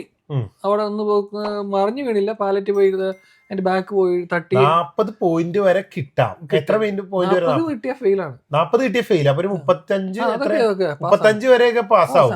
ഓരോ പോയിന്റ് ഇങ്ങനെ കിട്ടിക്കൊണ്ടിരിക്കുകയാണ്. 5 പോയിന്റ് ആണ് ഒരു ഇൻസിഡന്റ്. 5 പോയിന്റ് വെച്ച് ഇങ്ങനെ കയറിക്കൊണ്ടിരിക്കും. അപ്പൊ 45 വരെ ആവാം, അല്ല 35 വരെ ആവാം. അതിന് മുകളിലൊന്ന് ഫെയിൽ ആവും. ബ്രോ ആദ്യത്തേല് അതിൽ കൂടുതൽ കയറിപ്പോയില്ല. ഞാൻ 40-50 മേളിൽ പോയി. ഇതിലെത്ര 35 കിട്ടിയുള്ളൂ. അത്രേ ഉള്ളൂ. ഒന്ന് ഇങ്ങനെ റിവേഴ്സ് വന്നപ്പോ ഇവിടെ മുട്ടി. പിന്നെ അവിടെ മൂന്നാമത്തെ ഇതിൽ വെക്കുമ്പോ നമുക്ക് ഇത്ര ഹൈറ്റ് എക്സ്പീരിയൻസ് ഇല്ലല്ലോ. പിന്നെ ഇതിനകത്ത് വേറൊരു പ്രശ്നം, ഇതിന്റെ ഈ ഫോർക്ക് ലിഫ്റ്റിൽ കൊണ്ടുവന്ന ഈ പാലറ്റ് ഒരു സ്ക്വയർ ആണല്ലോ. സ്ക്വയർ തന്നെയാണ്. പിന്നെ ഈ വെക്കുന്ന 2 ഫ്രെയിം എന്ന് പറഞ്ഞാൽ 2 കമ്പിയാണ്. ഈ റാക്ക് അടിച്ചിരിക്കുന്ന 2 കമ്പിയിലല്ലേ ഉള്ളൂ. സപ്പോർട്ട് നടുക്ക് ഹവാളാണ്. ഈ ഇങ്ങനെ ഒരു കമ്പി, ഇങ്ങനെ ഒരു കമ്പി. ഇതിനകത്തുകൊണ്ട് വെക്കണമല്ലോ. അപ്പൊ ഈ കമ്പിക്ക് ഇത്രയും വീതി, ഈ പാലറ്റിന് ഇത്രയും വീതി. അപ്പൊ ഇങ്ങനെ തന്നെ കൊണ്ടുപോയിട്ട് ഈ സാധനം വെക്കണം. കൊളത്തിയ ഇത് ഒന്നെങ്കിൽ ആ സൈഡിൽ താഴോട്ട് പോയി ലോഡ് താഴോട്ട് പോകും. അപ്പോൾ ഈ മൂന്നാമത്തെ ഹൈറ്റ് എന്ന് പറയുമ്പോഴത്തേന് ആ റാക്ക് നമുക്ക് കാണാൻ പറ്റുന്നുണ്ടാവില്ല. അതിന്റെ അപ്പുറത്തെ ഫ്രണ്ട് റാക്ക് കാണാം, അങ്ങനെ റാക്ക് ചിലപ്പോൾ കാണില്ല. അടി നമ്മൾ ഉളിഞ്ഞൊക്കെ നോക്കണം. ഉളിഞ്ഞ് നോക്കി വേറെ പ്രശ്നം, നമ്മുടെ ബോഡി, നമ്മുടെ ഒരു സാധനവും വണ്ടിക്ക് വെളിയിൽ പോകാൻ പാടില്ല. വണ്ടി നിർത്തിയിട്ട് ഇങ്ങനെ എത്തി നോക്കാൻ, വണ്ടിയുടെ പുറകിൽ കൂടി ഇങ്ങനെ നോക്കാൻ. അതായത് വണ്ടിയുടെ ആ ഫ്രെയിമിനകത്തുനിന്ന് നമ്മുടെ ബോഡി, നമ്മുടെ ഹെഡ്, നമ്മുടെ കയ്യ സാധനങ്ങളൊന്നും പുറത്തിടാൻ പാടില്ല. കാരണം ഡേഞ്ചർ ആണ്. ഈ സാധനം മറിഞ്ഞ് നേരത്ത് വീഴാം. അങ്ങനെ നമ്മൾ കാലിടുമ്പോഴേക്കും ഈ സാധനം ഇടിഞ്ഞു വീഴുന്നത്. അപ്പോൾ അതൊരിക്കലും വണ്ടിയുടെ പുറത്തേക്ക്, ഇതിന്റെ ഫ്രെയിം എന്ന് പറഞ്ഞാൽ നല്ല കട്ടിയുള്ള ഫ്രെയിം. അങ്ങനെ അതില് 2 പ്രാവശ്യം അങ്ങനെ തട്ടി. അതിനുശേഷം ഇത് റിവേഴ്സ് എല്ലാം ഓക്കെയാണ്. ഓക്കെ ആയി, അപ്പൊ തന്നെ പാസ്സായി അവർ പറഞ്ഞു. അവർ പറഞ്ഞില്ല, അപ്പൊ ഒന്നും പാസ്സായില്ല, ഓക്കെ എന്ന് പറഞ്ഞു. അപ്പൊ ബ്രോ പാസ്സായി കഴിഞ്ഞിട്ട് അവർ അപ്പൊ തന്നെ പാസ്സായി എന്ന് പറഞ്ഞതോ പിന്നെ ഓഫീസിൽ കൊണ്ടുപോയി, ഓഫീസിൽ കൊണ്ടുപോയിട്ട് നമ്മള് കുറച്ച് കാര്യങ്ങളൊക്കെ എഴുതി മേടിച്ചു. ഓക്കെ, സർട്ടിഫിക്കറ്റ് അയച്ചു തരാണ്, അപ്പൊ തന്നെ അയച്ചു തരാന്ന് പറഞ്ഞു. ഞാൻ അഡ്രസ്സിലേക്ക് അയച്ചു തരാന്ന് പറഞ്ഞു. സർട്ടിഫിക്കറ്റ് ഒരു ചെറിയൊരു A4 ഷീറ്റ് പോലെ വലിപ്പമുള്ള സർട്ടിഫിക്കറ്റ് ആണ്. പിന്നെ അവരെനിക്ക് ഞാൻ പിന്നെ എനിക്ക് 30 പൗണ്ട് കൊടുത്തപ്പോഴാണ് നമുക്ക് ലൈസൻസ് കാർഡ് പോലെ ആക്കി തന്നത്. അത് വേണമെന്ന് പറഞ്ഞപ്പോൾ നമ്മുടെ ഫോട്ടോ എടുത്തു, അങ്ങനെ നമ്മുടെ അതിന് കാർഡാക്കി എനിക്ക് തന്നു. ഇപ്പൊ കൊണ്ടുനടക്കാൻ എളുപ്പമാണെന്ന് വെച്ചാൽ കാർഡാക്കി അതിന് സെപ്പറേറ്റ് പൈസ മേടിച്ചു. എനിക്ക് 25 പൗണ്ടാണ് എനിക്ക് തോന്നുന്നു. അതിന് സെപ്പറേറ്റ് കാർഡ്. ഓക്കെ, ഇത് എല്ലാ കമ്പനികളിലും വാല്യൂ ഉള്ള ഒരു ലൈസൻസ് അല്ലേ ഇത്? ഇപ്പൊ മുഴുവൻ 3 years വാലിഡിറ്റി ലൈസൻസ്. 3 years കഴിഞ്ഞാൽ നമ്മൾ എന്ത് ചെയ്യണം? ഇവരുടെ അടുത്ത് തന്നെ പോകണം, പോയി വീണ്ടും പുതുക്കണം. അപ്പൊ തിയറി പ്രാക്ടിക്കൽ എന്തെങ്കിലും തിയറി ഇല്ല, പ്രാക്ടിക്കൽ ഉണ്ടാവുന്നല്ലേ? അവരൊന്നുകൂടെ നമുക്ക് അറിയാം, ഒന്നുകൂടെ ഒന്ന് സെറ്റ് ചെയ്ത് നോക്കാം, അത്രേ ഉള്ളൂ. ഈ മിക്ക കമ്പനിക്കാരും അവരുടെ ഉള്ളില് ഓടിക്കാൻ വേണ്ടിയിരുന്ന ആൾക്കാർക്ക് ഫ്രീ ആയിട്ട് ചിലപ്പോൾ ട്രെയിനിങ് കൊടുത്ത് എടുക്കാറുണ്ട്. പക്ഷെ അത് ആ കമ്പനി തന്നെ വാലിഡിറ്റി ഉള്ളൂ, വേറെ സ്ഥലത്ത് നമുക്ക് ഓടിക്കാൻ പറ്റില്ല. പക്ഷെ ആളെടുത്ത രീതിയിലുള്ള ലൈസൻസ് പുറത്തുനിന്ന് എടുത്തിട്ടുണ്ടെങ്കിൽ നമുക്ക് ഏത് കമ്പനിയിൽ അപ്ലൈ ചെയ്ത് ഏത് കമ്പനിയിൽ ഓടിക്കാൻ പറ്റില്ല. UK മുഴുവൻ നമുക്ക് വാലിഡിറ്റി ഉള്ള ഒരു സർട്ടിഫിക്കറ്റ് ആണ്. അപ്പൊ നമുക്ക് എവിടെ മറ്റേത് അത് പറ്റില്ല. ഇതൊരു ഫോർക്ക് ലിഫ്റ്റ് എന്ന് പറഞ്ഞ ഒരു സർട്ടിഫിക്കറ്റ്, ഒരു സർട്ടിഫിക്കറ്റ് കോഴ്സ്, ഒരു സർട്ടിഫിക്കറ്റ് ആണ്. 3 years വളരെ സർട്ടിഫിക്കറ്റ്. ലൈസൻസ് നമുക്ക് കാറിന്റെ ലൈസൻസ്, ട്രക്കിന്റെ ലൈസൻസ് ആയിട്ട് കിട്ടും. പക്ഷെ ഇതൊരു സർട്ടിഫിക്കറ്റ് ആണ്, ലൈസൻസ് ആയിട്ട് കിട്ടില്ല. ഒരു അതോറിറ്റി, ഒരു ഗവൺമെന്റ് അതോറിറ്റി അപ്രൂവൽ ആയിട്ടുള്ള ഒരാൾ തരുന്ന നമ്പർ പ്ലേറ്റ് ഉണ്ട് ഈ ഫോർക്ക് ലിഫ്റ്റിന്. നമ്പർ പ്ലേറ്റ് ഞാനത് കഴിഞ്ഞിട്ട് ഞാൻ ഈ ലൈസൻസ് എടുത്തു കഴിഞ്ഞ് ഞാൻ ഇവിടെ ഒരു അടുത്തുള്ള ഒരു കമ്പനിയിൽ വർക്ക് ചെയ്യാൻ കയറി. പക്ഷെ അവരെന്നോട് അന്ന് കാറിന്റെ ലൈസൻസ് ചോദിച്ചു, ഫോട്ടോ അയച്ചു കൊടുക്കാൻ. കാറിന്റെ ലൈസൻസ് അത് പറഞ്ഞപ്പോ ഒരു കാര്യം വിട്ടുപോയെ, ബേസിക് ക്വാളിഫിക്കേഷൻ എന്താണ് ഈ ഇത് എടുക്കണേന്? അത്യാവശ്യം ലാംഗ്വേജ് നോക്കണം, അത്യാവശ്യം ലാംഗ്വേജ് അറിയണമല്ലോ, ലാംഗ്വേജ് വേണം. ക്വാളിഫിക്കേഷൻ നമുക്ക് എക്സ്പീരിയൻസ് ഉണ്ട്, ബെറ്റർ. ഇല്ലെങ്കിൽ കാർ ലൈസൻസ് ചോദിക്കേണ്ടവര്, കാർ ലൈസൻസ് അവര് ചോദിക്കത്തില്ല, പഠിപ്പിക്കുന്നവർ ചോദിക്കണല്ലോ. പഠിപ്പിക്കുന്നവർ ഞാൻ ചോദിച്ചിട്ടൊന്നുമില്ല, ജസ്റ്റ് ലാംഗ്വേജ് മാത്രം മതി. ലാംഗ്വേജ് ഇത് ഓടിക്കാൻ അറിയാം, അതേ ഉള്ളൂ. ജോലിക്ക് കയറുന്ന ഡിപ്പെൻഡ് അപ്പോൺ കമ്പനി. ഞാൻ അത് കഴിഞ്ഞിട്ട് ഇവിടെ അടുത്തൊരു കമ്പനി ജോലിക്ക് കയറിയപ്പോൾ അവരുടെ ലൈസൻസ് ചോദിച്ചു. അപ്പൊ ഞാൻ ചോദിച്ചു എന്റെ ലൈസൻസ് എന്താ, കാറിന്റെ ലൈസൻസ് അല്ല, അത് വേണമെന്ന് പറഞ്ഞു. ഓക്കെ, ഞാൻ എന്തായാലും കൊടുത്തു കഴിഞ്ഞിട്ട് ഞാൻ അവിടെ ജോലിക്ക് ചെന്നപ്പോഴാണ് അവിടെ കിടക്കുന്ന 6-7 ഫോർക്ക് ലിഫ്റ്റിന് എല്ലാം നമ്പർ പ്ലേറ്റ് ഉണ്ട്. ഓ, അങ്ങനെ. അപ്പൊ എനിക്ക് മനസ്സിലായെന്ന് വെച്ചാൽ ഇത് അവിടെ ഒരു മെയിൻ റോഡ് ഉണ്ട്, ഒരു വലിയ കമ്പനിയാണ്, അതിന് നടുക്കൂടെ ഒരു മെയിൻ റോഡ് പോകുന്നുണ്ട്. അപ്പൊ ഈ മെയിൻ റോഡ് ക്രോസ് ചെയ്താണ് നമ്മൾ ഈ സാധനങ്ങൾ കൊണ്ടുവരേണ്ടത്, എടുക്കേണ്ടത്, തിരിയുമ്പോഴും എല്ലാം. അപ്പൊ ഈ സാധനം റോഡിൽ കൂടെ ആണല്ലോ ഓടുന്നത്. അപ്പൊ നമുക്ക് അതിന്റെ ലൈസൻസ് കണക്ട് ചെയ്യാൻ വേണ്ടിയാണ് അവർ നമ്മളെ ചോദിച്ചത്. ബ്രോ പറഞ്ഞു ബ്രോക്ക് ഇപ്പൊ ഒരു ഓഫറിലാണ് 300 പൗണ്ടിന് കിട്ടിയ, അല്ലാണ്ടെങ്കിൽ 700 പൗണ്ട് ആവും പറഞ്ഞല്ലോ. ആദ്യം 700 ഞാൻ പോയി 700 പഠിച്ചത്. ശരിക്കും 1000 പൗണ്ടിന്റെ അടുത്ത്, ഏകദേശം എന്ന് പറഞ്ഞാൽ ഇന്ത്യൻ രൂപയിൽ നോക്കുമ്പോൾ 1 ലക്ഷം രൂപയുടെ അടുത്തൊക്കെയാണ് മിക്ക ട്രെയിനിങ് സ്കൂളുകളും പറയണത്, പ്രോപ്പർ ഇംഗ്ലീഷുകാരുടെ സ്കൂളുകൾ പറയണത്.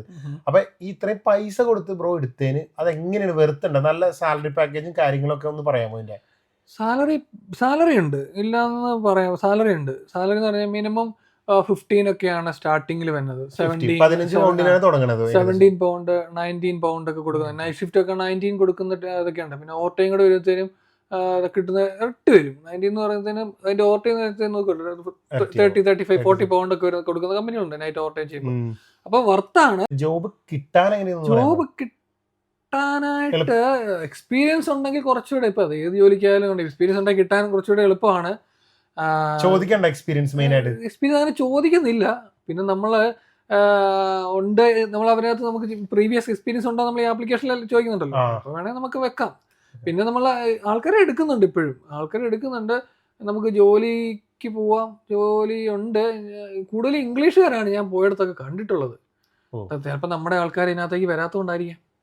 ബ്രോക്ക് സ്റ്റാർട്ടിങ് ഏകദേശം എത്രയായിരുന്നു ബ്രോയുടെ സ്റ്റാർട്ടിങ് സാലറി എന്ന് പറയാം? ഞാൻ എടുത്തത് മോർണിംഗ് ഷിഫ്റ്റ് ആയിരുന്നു, 6 തൊട്ട് 2 വരെ. അപ്പൊ എനിക്ക് കിട്ടിയത് 13.5 പൗണ്ട് അടുത്ത് കിട്ടിയിട്ടുള്ളൂ. ഉച്ച കഴിഞ്ഞിട്ട് അവിടെ ഷിഫ്റ്റിന് വേറെ എമൗണ്ട് ആണ്. 2 മണി കഴിഞ്ഞിട്ട് 10 മണി വരെ വേറെ ഷിഫ്റ്റ്, 10 മണി കഴിഞ്ഞിട്ട് വെളുപ്പിന് 6 മണി വരെ 8 മണി നൈറ്റ് വേറെ ഷിഫ്റ്റ്. കൂടുതൽ പേയ്മെന്റ് എല്ലായിടത്തും പേയ്മെന്റ് കൂടുതലാണ്. 17-18 പൗണ്ട് ഒക്കെ പിന്നെ തീർച്ചയായിട്ടും ഓൾമോസ്റ്റ് എല്ലായിടത്തും കിട്ടും. മിനിമം 15 അപ്പൊ എവിടെയാലും കിട്ടും. സ്റ്റാർട്ടിങ്ങിൽ തന്നെ കിട്ടും. പിന്നെ കമ്പനികള്, പിന്നെ വലിയ വലിയ കമ്പനികളിലാണ് ഈ 5-6, ഞാൻ അപ്പോൾ എടുത്ത് 6-7 ഫോർക്ക് ലിഫ്റ്റ് ഉണ്ടായിരുന്നു. അല്ലാത്തടത്ത് 1-2 ഉള്ളൂ. അവിടെ ഓൾറെഡി ഇംഗ്ലീഷുകാർ കാണും. പിന്നെ റിക്വയർമെന്റ് വരുന്ന അനുസരിച്ചായിരിക്കും നമ്മളെ വിളിക്കുക. അല്ലെ പിന്നെ നമ്മളിപ്പോ ഇവിടെ വീടാണെങ്കിൽ ഞാൻ വേറെ വർക്ക് ചെയ്യാൻ പോയി വീട്ടിൽ നിന്ന് ഒരു 10-15 മൈൽ മാറിയാ പോയെ. അപ്പം കമ്പനി ഇച്ചിരി ദൂരെ പോകണം. അങ്ങനെ നമുക്ക് പോയിട്ട് വേണേൽ വർക്ക് ചെയ്യാം. പേയ്മെന്റ് ഉണ്ട്, വർക്ക് ചെയ്യുന്നതിൽ കുഴപ്പമൊന്നുമില്ല, ജോലി സാധ്യതയുണ്ട്. ഇപ്പൊ ഇഷ്ടംപോലെ വേക്കൻസീസ് ഉണ്ട്. നമ്മൾ ഇന്ത്യയിൽ നോക്കുകയാണെങ്കിൽ ഇഷ്ടംപോലെ ഫോർക്ക് ലിഫ്റ്റ് വേക്കൻസി വരുന്നുണ്ട്. ഇച്ചിരി നമ്മുടെ വീടിന്റെ അടുത്ത് സിറ്റിയിലാണെങ്കിൽ ഇത്തിരി കിട്ടാൻ എളുപ്പമുണ്ട്. റൂറൽ ഏരിയ ആവുമ്പോൾ അതിന്റെ വ്യത്യാസം വരും, അത്രേ ഉള്ളൂ. ബ്രോ താമസിക്കുന്ന ലെമസ്റ്ററിൽ ഇത്തിരി കിട്ടാൻ ചാൻസ് കുറവാണ്. സിറ്റിയിലേക്ക് വരുമ്പോൾ ആ വ്യത്യാസം ഉണ്ട്. ശരി, അവിടെ കമ്പനികൾ കുറവാണ്. റിസ്ക് എലമെന്റ് ആണ് ചോദിക്കാനുള്ളത്. അതിനകത്ത് വല്ല റിസ്ക് ഉണ്ട്? റിസ്ക് ഉണ്ട്, ഇതിനകത്ത് റിസ്ക് ഇല്ല എന്ന് പറയുന്നത്. അത്യാവശ്യം കാർ ഓടിക്കുന്ന നമുക്ക് റോഡ് നോക്കി അങ്ങനെ ഇങ്ങനെയൊക്കെ ഓടിച്ചോണ്ട് പോവാം. അവിടെ എന്ന് പറഞ്ഞാൽ ഒരുത്തിന് ഇങ്ങോട്ട് വന്നിടിച്ചാൽ നമ്മൾ അങ്ങോട്ട് പോയി ഇടിച്ചാൽ അങ്ങനത്തെ സംഭവങ്ങൾ ഒക്കെയാണ് കൂടുതലുണ്ടാവും അല്ലേ, അല്ലെങ്കിൽ കുഴിയിലോ വല്ല ആക്സിഡന്റ് ഉണ്ടായ ഇതൊക്കെയാണ്. പക്ഷെ ഇവിടെ എന്ന് പറഞ്ഞാൽ എന്നാൽ ചാൻസസ് കൂടുതലാണ്. നമ്മളൊരു സാധനം ഒരു കമ്പനി ഇപ്പോൾ എടുത്തോണ്ട് പോകുന്നത് അവരുടെ ഫൈനൽ പ്രോഡക്റ്റ് ആയിരിക്കും. It's A valuable product. ചിലപ്പോൾ അവര് രാവിലെ തൊട്ട് തുടങ്ങിയ ഒരു സാധനം സാധനം ഡ്രാപ്പ് ചെയ്ത് ലോഡ് ചെയ്യാൻ വേണ്ടി കൊണ്ടുപോകുന്നതായിരിക്കും. ലോഡ് ചെയ്യാൻ വേണ്ടി നമ്മൾ കൊണ്ടുപോയി നമ്മുടെ സ്റ്റോർ റൂമിൽ വെക്കേണ്ടതായിരിക്കും. അപ്പോൾ ഈ കൊണ്ടുവന്ന വഴിക്ക് ഇപ്പൊ ഞാൻ പറഞ്ഞില്ല, ഇപ്പൊ ഈ പാലറ്റ് ആ ചെറിയൊരു കട്ടറി വീണത് എന്റെ സ്ലിപ്പായി. അപ്പോൾ ഈ പ്രോഡക്റ്റ് പോകണമെങ്കിൽ അത് ഗ്ലാസ് ബോട്ടിലായിരിക്കാം, വേറെ ലിക്വിഡ് ആയിരിക്കാം, ഈ സാധനം ഡാമേജ് ആകും. ഇന്ന ദിവസം കറക്റ്റ് ഡെലിവറി ചെയ്യാനുള്ള സാധനമായിരിക്കും, അതവിടെ എത്തണം. അപ്പൊ ഫൈനൽ പ്രോഡക്റ്റ് ഞാൻ 1-2 പ്രാവശ്യം എടുത്തപ്പോൾ എന്നോട് അവിടുത്തെ അപ്പം പറഞ്ഞു, ഇംഗ്ലീഷുകാരൻ പറഞ്ഞു, ഇത് കെയർഫുൾ ആയിട്ട് കൊണ്ടുപോകണം, ഇത് കൊണ്ടുപോയി അവിടെ സൂക്ഷിച്ച് വെക്കണം, ഇന്നടുത്ത് കൊണ്ട് സേഫ് ആയിട്ടുള്ള വെക്കണം, അത് എന്തെങ്കിലും ഉണ്ടെങ്കിൽ വിളിച്ചാൽ മതി എന്ന് പറഞ്ഞു. ഓക്കെ, ഞാൻ ആ സാധനം കൊണ്ട് അവിടെ വെച്ചു. അപ്പോൾ ഈ സമയത്ത് റിസ്ക് എന്ന് പറയുന്നത് ഈ സാധനം നമ്മളൊരു റോ മെറ്റീരിയൽ കൊണ്ടുവരുന്നത് പോലെയല്ല. ഫൈനുള്ള എന്ന് പറഞ്ഞാൽ ഇതിനകത്ത് റിസ്ക് എന്ന് പറയുന്നത് ഞാൻ പറഞ്ഞു നിന്ന് നിപ്പി റൊട്ടേറ്റ് ചെയ്യുന്നു. നമ്മൾ റൊട്ടേറ്റ് ചെയ്യുമ്പോൾ ചിലപ്പോൾ ഇവിടെ വാളായിരിക്കും ഒരു സാധനം. ഇതൊന്നും ഇവിടുത്തെ വഴികളെല്ലാം കൺജസ്റ്റഡ് ഏരിയ കുറവല്ലേ. അപ്പോൾ അത് നമ്മൾ ഈ പോണ ഒരു കറക്റ്റ് വഴി കൂടെ പോകുമ്പോൾ ഒന്നെങ്കിൽ വാളായിരിക്കും, അല്ലെങ്കിൽ വല്ല മറ്റേ സിലിണ്ടർ പോലത്തെ വല്ല സാധനം ഇവിടെ കണ്ടിട്ടില്ല, ഈ gas cylinder, oxygen, carbon dioxide, അങ്ങനത്തെ സാധനം അതിന്റെയൊക്കെ എടുത്തൂടെ പോകണം. ഈ സാധനം പോയി ഇടിച്ചു കഴിഞ്ഞാൽ അതൊക്കെ ചിലപ്പോൾ എന്ത് വേണേലും നടക്കും. അപ്പൊ നമ്മൾ ഇതാ നിൽക്കുന്ന ഇപ്പൊ തിരിയുന്നുണ്ട്. പിന്നെ ഈ വീൽ എങ്ങനെ ഇരിക്കുന്നില്ല എന്നുള്ളതിന്റെ ഒരു ഇത് നമ്മളത് എപ്പോഴും ശ്രദ്ധിക്കേണ്ട കാര്യം. അതിന്റെ വീല് ഇത് എപ്പോ നിർത്തിയാലും വീല് സ്ട്രൈറ്റ് ആയിട്ട് നിർത്താനുള്ള. നമ്മൾ ആ റൺ ചെയ്ത് പോകുമ്പോൾ നമുക്ക് മനസ്സിലാവും വീല് സ്ട്രൈറ്റ് ആണ്. നമ്മളൊരു കൊണ്ട് വീല് ചെരിച്ചു വെച്ച് നിർത്തിയിട്ട് പിന്നെ നമ്മൾ ഇതിന്റെ എടുത്ത് കഴിയുമ്പോൾ നമുക്ക് അറിയില്ല വീൽ എങ്ങനെ ഇരിക്കുന്നത്. വീല് ഒളിഞ്ഞു നോക്കാൻ ഒരു സമ്മതിക്കത്തില്ല, ഒളിഞ്ഞു നോക്കാൻ പാടില്ല, ഇങ്ങനെ നോക്കാൻ പാടില്ല. സമയത്ത് വല്ല ഇടിഞ്ഞു വീണ തല പോയില്ലേ. പിന്നെ ആ പരിപാടിയില്ല, വണ്ടിയുടെ പുറത്തേക്ക് നോക്കാൻ സമ്മതിക്കില്ല. എന്ത് ലഗേജ് കയറ്റിയിരുന്നാലും റിവേഴ്സിൽ ഈ വണ്ടി ഇറങ്ങി വരുന്നതാണ് നമുക്ക് സേഫ്. അപ്പൊ ഞാൻ നമ്മുടെ മേത്തേക്കും അറിയാനും അപ്പൊ വഴി ചിലപ്പോ ഇങ്ങനെ ആയിരിക്കും. ഇത് ഇങ്ങനെ കിടക്കുന്ന വഴിയിൽ നമ്മൾ ലോഡുമായിട്ട് മുന്നോട്ട് പോയാൽ ലോഡിന്റെ ഫോർക്കിന്റെ ഫ്രണ്ടിലാണ് വെയിറ്റ് കൂടുതൽ, മുന്നോട്ട് ആ ലോഡ് വീഴും. അപ്പൊ നമ്മൾ റിവേഴ്സ് വിട്ട് റിവേഴ്സ് ആണ്. അപ്പൊ വെയിറ്റ് ഫോർക്കയിലും അതിന്റെ ലിഫ്റ്റയിലും അങ്ങനെയുള്ളൂ. അപ്പൊ റിവേഴ്സ്. പിന്നെ റിവേഴ്സിലേ പോകാവുള്ളത് പറയുന്നത് ട്രെയിനിങ്ങിന്റെ സമയത്ത് തന്നെ ഒരു വീഡിയോ കാണിച്ചിട്ടുണ്ടായിരുന്നു. ഞാൻ രണ്ടാമത് എടുക്കാൻ പോയി. ആദ്യ സ്ഥലത്ത് കാണിച്ചിട്ടുണ്ടായിരുന്നു. ആ വീഡിയോയില് റിസ്ക് എലമെന്റ് എന്ന് പറയുന്നത് കാണിക്കുന്നത്, അതായത് ഈ 4K നമുക്കൊരു 5-6 ട്രേസ് ഇങ്ങനെ പാലറ്റ് വെച്ചാൽ എന്തോ സാധനം വെച്ച് നമുക്ക് ഫ്രണ്ട് വ്യൂ കാണത്തില്ല. 4K ഫ്രണ്ടിൽ നമുക്ക് വലിയൊരു സാധനം വെച്ച് കഴിയുമ്പോൾ ഫ്രണ്ട് കാണത്തില്ല. അപ്പോൾ ഒരു ട്രെയിലറിലോട്ട് സാധനം ലോഡ് ചെയ്തുകൊണ്ടിരിക്കുന്നു. ഈ ആക്ച്വലി ആ ട്രെയിലറുകാരൻ ഡ്രൈവർ പോയിട്ട് തിരിച്ചു വന്ന ഈ പുള്ളി കണ്ടില്ല. പുള്ളി അവിടുന്ന് പോകുമ്പോ ഡ്രൈവർ അവിടെ ഇല്ല. പുള്ളി വന്നിട്ട് ഈ ട്രെയിലറിന്റെ പ്ലാറ്റ്ഫോമിൽ ഇങ്ങനെ ചാരി നിൽക്കുവാണ്. ട്രെയിലർ ഈ പുള്ളി ഫോർക്ക് ലിഫ്റ്റ് കൊണ്ട് വന്നിട്ട് ഈ പുള്ളിയെ കൂടെ കൂട്ടിയാണ് തള്ളി അകത്തോട്ട് കയറുന്നത്. അതായത് ഈ ഭാഗം തൊട്ട് അകത്തോടെ കയറി പോയി. അങ്ങനെ ഡ്രൈവർ അവിടെ വെച്ച് ഡെത്തായി. അപ്പൊ അതിന്റെ റിസൾട്ട് എന്ന് പറയുന്നതാണ് ഫോർക്ക് ലിഫ്റ്റ് ഡ്രൈവർ ജയിലിലാണ്, സ്റ്റിൽ ജയിലിലാണ് ട്രെയിനർ പറഞ്ഞത്. കാരണം അവരുടെ മിസ്റ്റേക്ക്. കാരണം അവൻ അവിടെ നിന്ന് ലോഡുമായിട്ട് തിരിഞ്ഞാണ് വരേണ്ടത്. നിയമം വെച്ചിട്ട് തിരിഞ്ഞാ വരേണ്ടത്. അത് നമ്മുടെ ശ്രദ്ധ കുറവാണ്. നമ്മൾ എളുപ്പത്തിന് വരുന്ന ഇത് നമുക്ക് അറിയാവുന്ന ശരിക്കും ചെയ്യേണ്ടത് ഇങ്ങനെയാണ്. പക്ഷെ എളുപ്പത്തിന് വേണ്ടി നമ്മൾ ഓപ്പോസിറ്റ് ചെയ്തുകൊണ്ടാണ്. അവൻ അവിടെ സ്ഥിരമായിട്ട് ലോഡ് ചെയ്യുന്നതായിരിക്കും. ട്രെയിലർ അവൻ അറിയാവുന്ന ലോറിക്കാരൻ ട്രെയിലർ ആയിരിക്കും. ഏത് വണ്ടി വന്നാലും ലോഡ് ചെയ്യും. അവൻ അറിയാവുന്ന ഏരിയ അവിടെ വരത്തില്ല. ചിലപ്പോൾ ഡ്രൈവർ മിസ്റ്റേക്ക്. കാരണം എനിക്ക് തോന്നുന്നു ഈ ഫോർക്ക് ലിഫ്റ്റ് ഓപ്പറേറ്റ് ചെയ്യുന്നിടത്തെല്ലാം ട്രെയിലർ കൊണ്ട് പാർക്ക് കഴിഞ്ഞാൽ കീ കൊണ്ടുപോയി നമ്മൾ അവിടെ ഇരിക്കുന്ന ആളെ ഓഫീസിൽ അവിടെ ലോഡ് ചെയ്യുന്ന എവിടെയെങ്കിലും ഒരാൾ കാണും, മാനേജർ പോലെ, എന്താ യാർഡ് സൂപ്പർവൈസറോ, അവരുടെ അവിടെ കൊണ്ട് വെക്കുക. അവിടെ കോഫി എന്തെങ്കിലും അവർക്ക് ബാത്റൂം ടോയ്ലറ്റ് ഒക്കെ യൂസ് ചെയ്യാനായിട്ട് റെസ്റ്റ് എടുക്കണം, അങ്ങനെ പോയിരിക്കുക. അങ്ങനത്തെ ഈ പുള്ളി ഇവിടെ വന്ന് ഈ പുള്ളി ഇപ്പം മിസ്റ്റേക്ക് 2-6 ഭാഗത്ത് മിസ്റ്റേക്കാണ്. പക്ഷേ ഇതിന്റെ റിസൾട്ട് എന്ന് പറയുന്നത് ഇവിടെ എന്ത് വന്നാലും അറിയാലോ. അകത്ത് പോയി അത് പറഞ്ഞിട്ടൊന്നും ഒരു കാര്യമില്ല. മുമ്പ് തിരിഞ്ഞാ വന്നേ, ഇപ്പൊ തിരിയാതെ ഉള്ളു. അതിന് മുമ്പത്തെ ലോഡ് തിരിഞ്ഞാ കൊണ്ടുപോകുന്നത്, അതൊന്നും പറഞ്ഞിട്ട് കാര്യമില്ല. അപ്പോൾ അങ്ങനെ ഒരു വീഡിയോ കറക്റ്റായിട്ട് വീഡിയോ ഉണ്ട്. പിന്നെ ഉണ്ട് ഈ ഫോർക്ക് ലിഫ്റ്റ് ദേഹത്ത് കൊള്ളുന്ന വീഡിയോസ് ഒക്കെ ഉണ്ട്. കാരണം നമ്മൾ എപ്പോൾ ഈ ഫോർക്ക് ലിഫ്റ്റ് ലോഡ് ഇല്ലെങ്കിലും ഇത് നമ്മൾ ഏറ്റവും താഴെ വെച്ചിട്ട് ഒരു കുറച്ചൊന്ന് പൊക്കി, ഒരുപാട് ഹൈറ്റിൽ കൊണ്ടുനടക്കാൻ പാടില്ല. ഒരുപാട് ഹൈറ്റിൽ കൊണ്ടുനടന്ന പ്രശ്നം നമ്മൾ എവിടെയെങ്കിലും ഒന്ന് റൊട്ടേറ്റ് ചെയ്യുമ്പോൾ ബാലൻസ് പോയിട്ട് സാധനം ഫോർക്കിട്ട് മാറിയും, അല്ലെങ്കിൽ ഇത് എവിടെയെങ്കിലും കൊണ്ട് കുത്തിക്കയറും. നാട്ടിലെ പോലെ അല്ല ഇവിടെ ഇങ്ങനെ എന്തെങ്കിലുമൊക്കെ പറ്റിയ അകത്ത് പോക്കാണ്. മിസ്റ്റേക്ക് നമ്മുടെ പറ്റി കഴിഞ്ഞാൽ നമ്മൾ എക്സ്ക്യൂസ് പറഞ്ഞിട്ട് എക്സ്ക്യൂസ് പറഞ്ഞിട്ട് കാര്യമില്ല. എക്സ്ക്യൂസില് ഈ മനഃപൂർവ്വം അല്ലാത്ത നമ്മുടെ നാട്ടില് ജാമ്യം കിട്ടുന്ന പോലെ ജാമ്യം കിട്ടി പോരാൻ പറ്റില്ല. ഒരു ആക്സിഡന്റ് ഉണ്ടായി കഴിഞ്ഞാൽ മനഃപൂർവ്വം അല്ല എന്നുള്ള രീതിയിൽ നമുക്ക് കോടതിയിൽ നിന്ന് ഊരി പോരാൻ പറ്റും. ഇവിടെ അങ്ങനെ പറ്റില്ല, അത് നടക്കത്തില്ല. അപ്പൊ പുതിയതായിട്ട് ഫോർക്ക് ലിഫ്റ്റ് ലൈസൻസ് എടുത്ത് ഈ ഫീൽഡിലേക്ക് വരാൻ ആഗ്രഹിക്കുന്നവരോട് എന്താണ് പറയാനുള്ളത്? എല്ലാവരും വരണമെന്ന് ഞാൻ പറയാം. കാരണം എന്ന് വെച്ചാൽ ഞാൻ പറഞ്ഞില്ല, ഇപ്പൊ എല്ലായിടത്തും ഇപ്പം ഇംഗ്ലീഷുകാരാണ് കൂടുതൽ. നമ്മളെ ആൾക്കാരെ എങ്ങനെ തന്നെ ഞാൻ കണ്ടിട്ടില്ല. അപ്പൊ എല്ലാവരും വരണം. നമ്മളെല്ലാ ഫീൽഡിലും ജോലി ചെയ്യണം. നമ്മൾ റിസ്ക് എടുക്കുകയും ചെയ്യില്ല. നമ്മൾ മലയാളീസ് റിസ്ക് എടുക്കുക എല്ലാത്തും ഉറപ്പായിട്ട് എടുക്കും. പക്ഷെ വേറെ ശ്രദ്ധിക്കണം. എനിക്ക് ഒറ്റ കാര്യം, നല്ല ശ്രദ്ധ വേണം. പിന്നെ പേയ്മെന്റ് ഉണ്ട്, ആ ശ്രദ്ധയ്ക്കുള്ള പേയ്മെന്റ് അവർ കൊടുക്കുന്നുണ്ട്. ജോലി സാധ്യതകളുണ്ട്. നമ്മൾ അങ്ങോട്ടും ഇങ്ങോട്ടും മാറണമെന്നേ ഉള്ളൂ. പിന്നെ വലിയ ഹാർഡ് വർക്ക് ഇല്ല. നമ്മൾ ഫിസിക്കലി ഹാർഡ് വർക്ക് വളരെ കുറവാണ്. ഇപ്പൊ ഒരു ഫാക്ടറിയിൽ ഇപ്പൊ ഞാൻ വർക്ക് ചെയ്യുന്നിടത്ത് നല്ല ഹാർഡ് വർക്ക് ഉണ്ട്. അത് വെച്ച് നോക്കുമ്പോൾ എനിക്ക് ഫോർക്ക് ലിഫ്റ്റ് ഭയങ്കര ഇഷ്ടമാണ്. കാരണം വെച്ചാൽ ഹാർഡ് വർക്ക് ഇല്ല. നമുക്ക് നനയണ്ട, തണുപ്പടിക്കാൻ ജാക്കറ്റ് ഒക്കെ ഇട്ടിരിക്കാം. ചൂടുള്ള സമയത്താണെങ്കിൽ ഭയങ്കര സുഖമാണ്. പുറത്താണല്ലോ, നല്ല സുഖമായിട്ട് നമുക്ക് വർക്ക് ചെയ്യാം. പക്ഷെ ഉള്ളതെന്ന് വെച്ചാൽ നമ്മൾ ചെയ്യുന്ന പ്രവൃത്തിയിൽ ഫുൾ കോൺസെൻട്രേറ്റ് വേണം, ശ്രദ്ധ വേണം. നമ്മുടെ ഭാഗത്തുനിന്ന് മിസ്റ്റേക്ക് ഉണ്ടായിട്ട് ഒരാൾക്കൊരു നാശമോ ഒരു ജീവന് ആപത്തുണ്ടാകാൻ പാടില്ല. പിന്നെ സാധനങ്ങൾ കമ്പനിക്ക് നഷ്ടം വരാൻ പാടില്ല. പിന്നെ നമ്മുടെ ലൈഫാണല്ലോ, നമ്മൾ അകത്ത് പോകാനും പാടില്ല.